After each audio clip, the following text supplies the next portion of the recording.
మనకి నో చెప్పడం రాకపోతే ఈ ప్రపంచం మనల్ని ఒక టిష్యూ పేపర్ లా వాడుకుని విసిరేస్తుంది. మన చుట్టూ ఒక గీత గీసుకోవాలి. ఎవరు ఆ గీత దాటి లోపలికి రావాలో, ఎవరు బయట ఉండాలో మనమే డిసైడ్ చేయాలి. ఇది చాలా సింపుల్ గా వినిపించిన చాలా మంది లైఫ్ లో ఇదే పెద్ద ప్రాబ్లం. చాలా సంవత్సరాలు నేను ఒక పెద్ద అబద్ధం నమ్మి బతికాను. మంచితనం అనుకుని నా టైం, నా ఎనర్జీ అంతా వేరే వాళ్ళ కోసం తగలపెట్టాను. అందరూ నన్ను ఇష్టపడాలి అనే ఒక పిచ్చి కోరిక. కానీ ఒక చిన్న ఇన్సిడెంట్ నా టోటల్ పర్స్పెక్టివ్ మార్చేసింది. ఆ ఒక్క రోజు నేను తీసుకున్న డెసిషన్ అసలు బౌండరీస్ అంటే ఏంటో నాకు క్లియర్ గా చూపించింది. ఆ తర్వాత నా లైఫ్ లో జరిగిన ఆ షిఫ్ట్, ఆ టెక్నిక్ ఏంటో, దాని వల్ల జరిగిన మార్పు ఏంటో ఈ వీడియో ఎండింగ్ లో మీకు అర్థం అవుతుంది. ఇక్కడ నుండి స్కిప్ చేయకుండా వినండి. ఒక టైంలో నేను అందరికీ ఎప్పుడు అవైలబుల్ గా ఉండేవాడిని. ఆఫీస్ లో ఎవరు ఎక్స్ట్రా వర్క్ అడిగినా, ఫ్రెండ్స్ ఎవరు మనీ అడిగినా, లేదా ఎవరైనా ఏదైనా హెల్ప్ అడిగినా కాదనడానికి చాలా ఇబ్బంది పడేవాడిని. రోజు రాత్రి పడుకునేసరికి చాలా లేట్ అయిపోయేది. నా సొంత పనులన్నీ ఆగిపోయేవి. నా గోల్స్, నా హ్యాబీస్ అన్ని పక్కన పెట్టేసి వేరే వాళ్ళ అవసరాలు తీర్చడంలో బిజీగా ఉండేవాడిని. నిద్ర సరిగ్గా ఉండేది కాదు. ఒక రకమైన మెంటల్ ఎగ్జాషన్. నాకు నేను చాలా మంచివాడిని అని ఒక చిన్న సాటిస్ఫాక్షన్. అందరూ నన్ను ఇష్టపడుతున్నారు అని ఒక భ్రమ. కానీ నిజం ఏంటంటే అది మంచితనం కాదు, అది భయం. వాళ్ళు నా గురించి ఏమనుకుంటారో అనే భయం. వాళ్ళు నన్ను దూరం పెడతారేమో అనే చిన్న ఇన్సెక్యూరిటీ. ఇది ఎంత ఘోరంగా తయారైందంటే నా పర్సనల్ టైం అనే కాన్సెప్ట్ నాకు లేకుండా పోయింది. ఎవడైనా కాల్ చేసి నేను ఇక్కడ ఉన్నాను రావాలి అంటే నాకు ఎంత ముఖ్యమైన పని ఉన్నా సరే అన్నీ వదిలేసి వెళ్ళేవాడిని. నేను వెళ్ళకపోతే వాడు ఫీల్ అవుతాడేమో అని నాకు నేనే ఓవర్ థింక్ చేసేవాడిని. కానీ నాకు హెల్ప్ కావాల్సిన టైంలో వాళ్ళు చాలా ఈజీగా బిజీ అని చెప్పేసేవాళ్ళు. అప్పుడు నాకు చాలా బాధేసేది. నేను వాళ్ళ కోసం అంత చేశాను కానీ వాళ్ళు నా కోసం ఒక చిన్న పని చేయట్లేదని. ఈ ఎక్స్పెక్టేషన్స్ అండ్ డిసప్పాయింట్మెంట్ లూప్ లో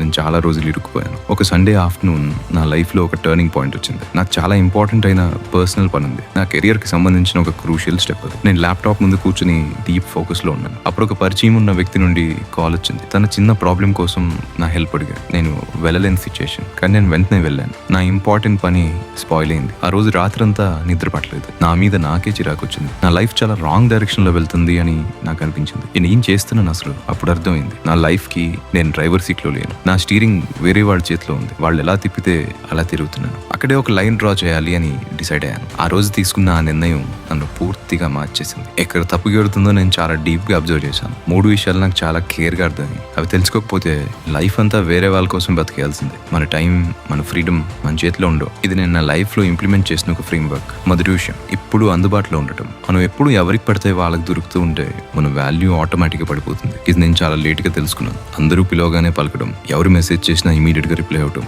వాట్సాప్ లో మెసేజ్ చూడగానే బ్లూ టిక్ పడిపోవాలి, వెంటనే రిప్లై వెళ్ళిపోవాలి. ఇది ఒక అడిక్షన్ లా మారిపోతుంది. ఎవరైనా చిన్న పని చెప్పగానే మన పనులు ఆపుకొని మరి వాళ్ళకి హెల్ప్ చేయడం. దీనివల్ల మన టైంకి ఎవరు రెస్పెక్ట్ ఇవ్వరు. మనం టేక్ ఇట్ ఫర్ గ్రాంటెడ్ అయిపోతాం. వాడు ఎప్పుడు ఖాళీగానే ఉంటాడులే, అడిగితే చేసేస్తాడు అని ముద్ర పడిపోతుంది. ఇది చాలా సైలెంట్ గా మన సెల్ఫ్ రెస్పెక్ట్ ని డ్యామేజ్ చేస్తుంది. దీనికి నేను ఫాలో అయిన సొల్యూషన్ చాలా సింపుల్. Delay the response. వెంటనే ఎస్ చెప్పకూడదు. ఎవరైనా హెల్ప్ అడిగినప్పుడు లేదా ఒక పని చెప్పినప్పుడు టైం చూసుకుని చెప్తా అనటం అలవాటు చేసుకోవాలి. ఇది ఒక చాలా పెద్ద ఆయుధం. ఆఫీస్ లో ఒక మెయిల్ వస్తే ఇమ్మీడియట్ గా రిప్లై ఇస్తే మీరు ఎప్పుడు ఫ్రీ అనే సిగ్నల్ వెళ్ళిపోతుంది. Take you time. ఒక గంట తర్వాత రిప్లై ఇవ్వండి. మీ ఫోన్ లో నోటిఫికేషన్స్ ఆఫ్ చేయండి. మీ టైం ని వాళ్ళు డిక్టేట్ చేయకూడదు. మీరు డిసైడ్ చేయాలి ఎప్పుడు రెస్పాండ్ అవ్వాలి. ఈ చిన్న గ్యాప్ మీ కంట్రోల్ ని మీకు తిరిగిస్తుంది. రెండో విషయం, guilt trap.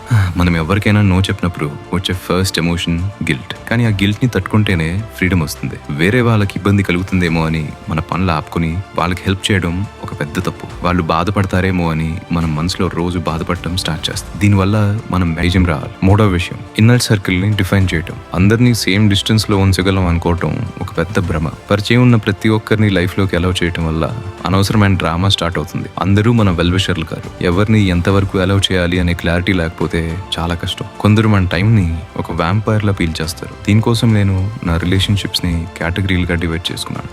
Core, surface and outsiders. Core లో చాలా తక్కువ మంది ఉంటారు. వాళ్ళకి మాత్రమే నా ఇమోషనల్ యాక్సెస్ ఉంటుంది. మన ఫోన్ పాస్వర్డ్ అందరికీ ఇవ్వం. అలాగే మన మెంటల్ స్పేస్ యాక్సెస్ కూడా అందరికీ ఇవ్వకూడదు. ఈ డివిజన్ చేసుకున్నాక నా లైఫ్ చాలా క్లియర్ గా అయింది. అన్నెసెసరీ అవుటింగ్స్ కి నో, గాసిప్ కాల్స్ కి నో, మన ఎనర్జీ డ్రైన్ చేసే ప్రతి దానికి నో. నీకు ఫస్ట్ టైం బాగుంది. మనల్ని మనం ప్రొటెక్ట్ చేసుకోవడం, మన మెంటల్ హెల్త్ ని కాపాడుకోవడం. ఒక మంచి బౌండరీ మీ లైఫ్ నుండి టాక్సిక్ పీపుల్ ని ఆటోమేటిక్ గా ఫిల్టర్ చేస్తుంది. మీరు నో చెప్పినప్పుడు ఎవరైతే మీతో గొడవ పడతారో వాళ్ళు మీ లైఫ్ లో ఉండటానికి అర్హులు కారు. ఎవరైతే మీ నోని రెస్పెక్ట్ చేస్తారు, వాళ్ళతోనే మీ లైఫ్ లాంగ్ జర్నీ ఉండాలి. ఇది ఒక్క రోజులో వచ్చేసి అలవాటు కాదు, ఇది ఒక కంటిన్యూస్ జర్నీ. చిన్న చిన్న విషయాలతో స్టార్ట్ చేయాలి. హోటల్లో మీకు నచ్చని ఫుడ్ వచ్చినప్పుడు అడ్జస్ట్ అయిపోకుండా అది మార్చమని అడగడం ఒక ప్రాక్టీస్. ఆ చిన్న చిన్న నోలు మీకు పెద్ద పెద్ద సిచ్యువేషన్స్ లో నో చెప్పే ధైర్యం ఇస్తాయి. ఈ ప్రాసెస్ లో నా మీద నాకు రెస్పెక్ట్ పెరిగింది. నేను నా మాట మీద నేను నిలబడుతున్నాను అనే కాన్ఫిడెన్స్ వచ్చింది. చాలా మంది అనుకుంటారు బౌండరీస్ ఉంటే మనుషులు దూరం అయిపోతారని, కానీ నిజం దానికి కంప్లీట్ ఆపోజిట్. బౌండరీస్ ఉంటే రిలేషన్షిప్స్ ఇంకా స్ట్రాంగ్ అవుతాయి. ఎక్కడ వరకు లిమిట్ ఉందో తెలిసినప్పుడు ఇద్దరి మధ్య ఒక మ్యూచువల్ రెస్పెక్ట్ పెరుగుతుంది. ఆ రెస్పెక్ట్ లేకపోతే ఆ రిలేషన్షిప్ ఒక బురద లాంటిది. నేను అబ్జర్వ్ చేసిన ఇంకొక ముఖ్యమైన విషయం ఏంటంటే,